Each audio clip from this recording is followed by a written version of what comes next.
पूछताछ के दौरान जो बातें पता चली, जिससे पुलिस और उसके परिवार वालों के रोंगटे खड़े हो गए। वह आदमी केवल एक ही बात कह रहा था कि मैं अपने बेटे को मारकर और खुद आत्महत्या करके अपनी पत्नी के पास ऊपर चला जाऊंगा ताकि हम तीनों इकट्ठे हो सकें।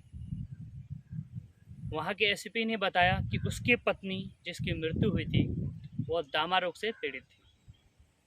नमस्कार, प्रणाम, सत श्री अकाल, आदाब। मैं वरुण और आप देख रहे हैं SCJ क्राइम।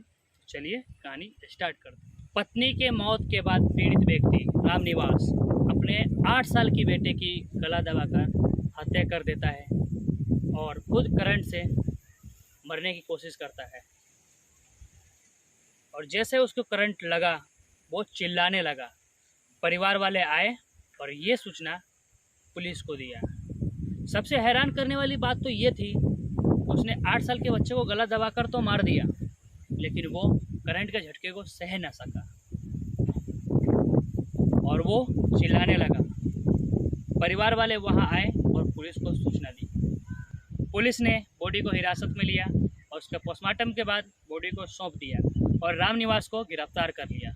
गिरफ्तार करने के बाद उसे कोर्ट में पेश किया गया, जिसे कोर्ट ने उसे 1 दिन के रिमांड पे भेजा। पूछताछ के दौरान जो बातें पता चली उससे पुलिस के साथ साथ उसके घर वालों के रोंगटे भी खड़े हो गए थे।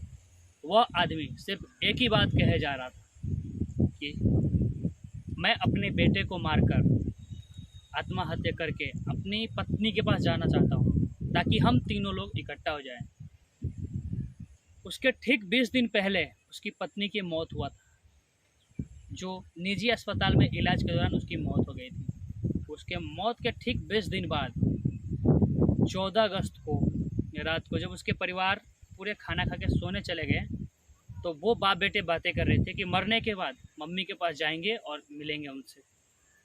रात के 2 बजता है तो ये व्यक्ति रामनिवास अपने बेटे की गला दबाकर हत्या कर देता है और बिजली के तार से अपने आप को छूता है, करंट से अपने आप को मारने की कोशिश करता है, लेकिन वो करंट के झटके सह नहीं पाता है और वो चिल्लाने लगता है।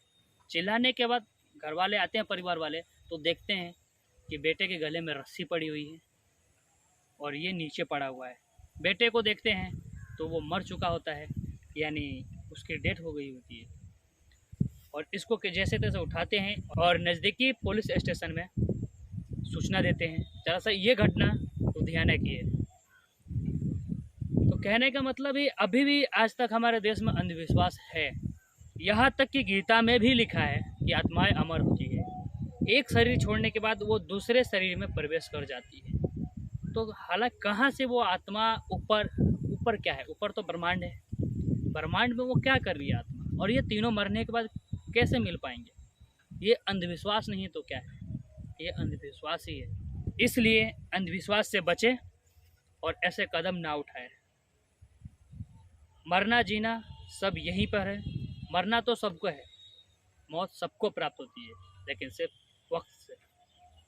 जिसके नसीब में जब वक्त लिखा है वो उस टाइम चला जाएगा आपको छोड़ के। ये दुनिया सिर्फ एक मोह माया है जिसे हर रिश्ता जुड़ा हुआ है।